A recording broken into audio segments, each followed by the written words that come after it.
Hey everybody, it's Tiffany from Quilter's Workshop, and today we're doing a embroidered baby blanket.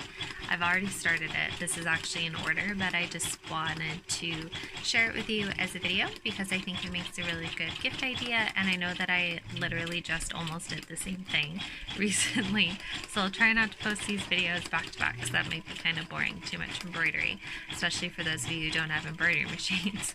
So the other blanket that I did, if you didn't see that video, was how to embroider on a faux fur blanket, one that you buy pre-made. So the blanket that I purchased was actually from Indigo, but you can get very similar ones at HomeSense or TJ Maxx if you live in the States. But I'm going to be showing how I'm actually going to sew this blanket. So I'm making it with a buffalo check plaid flannel on the front, and then the minky is a gray bubble plush minky on the back, and I'm embroidering that. And it's a gift for a baby, so it has the baby's name. So it says Kaysen's First Christmas on it. So I'll show you that now. So here it is here, and if you watch my other video, you realize it's very similar.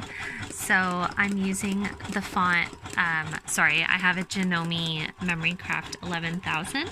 So if you're using a Janome, maybe you have the same fonts already built in. It's just a built-in font, and this is called Typist, and I used the medium size.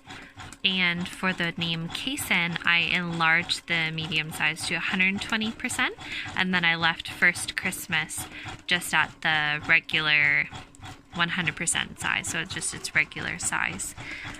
So I have in my hoop right now, I have a regular, I would say like light to medium weight tearaway or cutaway stabilizer.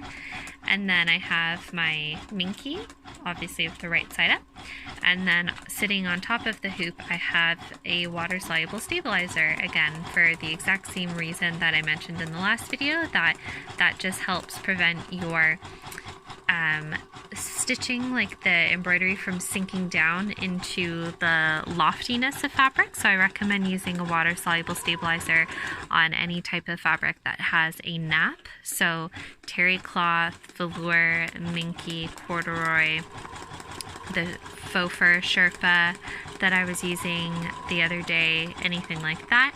And the other stabilizer on the bottom is more so to help prevent the minky from being distorted while it's in the hoop, prevents it from getting like puckered or stretched from the weight of the embroidery.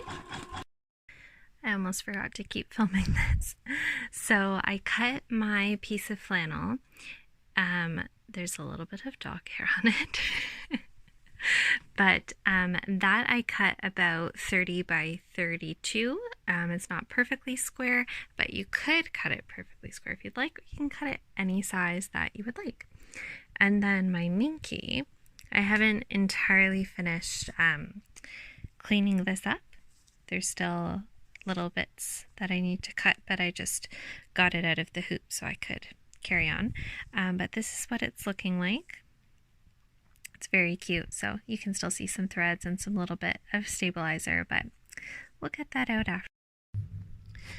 Okay, so just need to catch you up quickly because I forgot to film again. So the front I showed you before, that was the piece that I cut about 30 by 32. Then I cut 4 strips of black cotton, 4.5 inches, and I sewed those all the way around the red, just like a border, and just add one strip on. I really should have showed you so that you'd be able to see sort of step by step, but I just realized that I was several steps ahead and forgot to film. It's not a habit for me to film stuff that I'm making for orders, so that's why I forgot. But just join one side at a time. You can trim it as you go, iron it as you go, and once you've added all 4 of the sides, what I did was I laid the minky down on my table, and I put the blanket front, I guess, right sides together with the minky. So this is inside out right now. And just make sure that your embroidery, if you have a directional print here, I don't, so I don't have to worry too much about it, but make sure that your directions make sense with the way that your words are, with the way that the direction of your fabric of the opposite side of your blanket is. You just want to make sure that your writing is the right side up and that it ends up in the correct corner. And now that I have it right sides together and pinned, I'm sewing all the way around with the edge of my pressure foot on the edge of my block. So I'll have about a 1/4 inch seam. And after I'm done that, then you can trim off the excess minky. I find it's easier to start with a slightly bigger piece. Just helps a little bit, makes it easier, and then you can trim it down and turn it.